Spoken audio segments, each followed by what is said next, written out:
પ્રભુએ કીધું કે એમને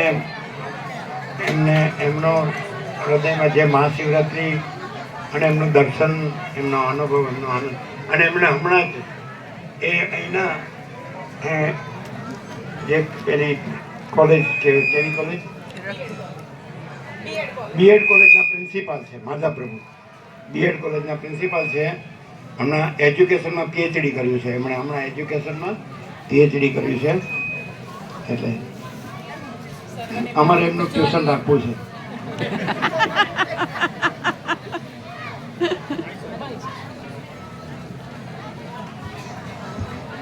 સર્વને મારા જય પ્રભુ. જય પ્રભુ.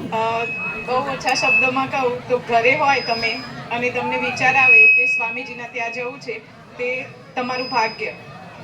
અહીંયા સુધી આવો, અહીંયા મતલબ આ દરવાજાની અંદર આવો ત્યાં સુધી પહોંચો એ તમારું સદભાગ્ય, અને સ્વામીજીના દર્શન મેળવો અને એમની વાણીનો લાભ મેળવો એ તમારું અહોભાગ્ય.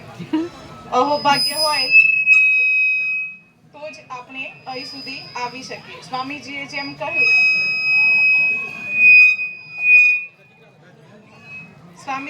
કહ્યું, કે એક જ સ્ટોનમાંથી જુદા જુદા રૂપે મૂર્તિ ઘડાય અને એને આપણે નામ આપીએ છીએ અલગ અલગ, રામની, કૃષ્ણની, હનુમાન દાદાની, એ રીતે.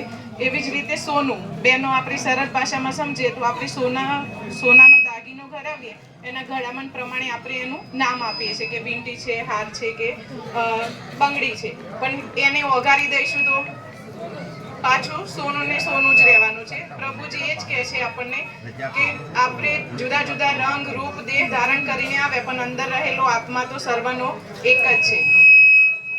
એ આત્મા શરીર છોડીને જાય છે પછી એક જ નામ વધે છે, મૃત્યુદેહ. પછી કોઈ નામ આપતું નથી. આત્મા છોડી દે પછી શરીર જે ઘરમાં પડ્યું હોય છે નિશ્ચેતન, એને શું નામ કહીએ છીએ? લાશ, મૃત્યુદેહ. પછી કોઈને તેનો મોહ રહેતો નથી. જેટલું બને એટલું જલ્દી ઘરમાંથી કાઢવાની જ તૈયારી હોય છે. જય પ્રભુ.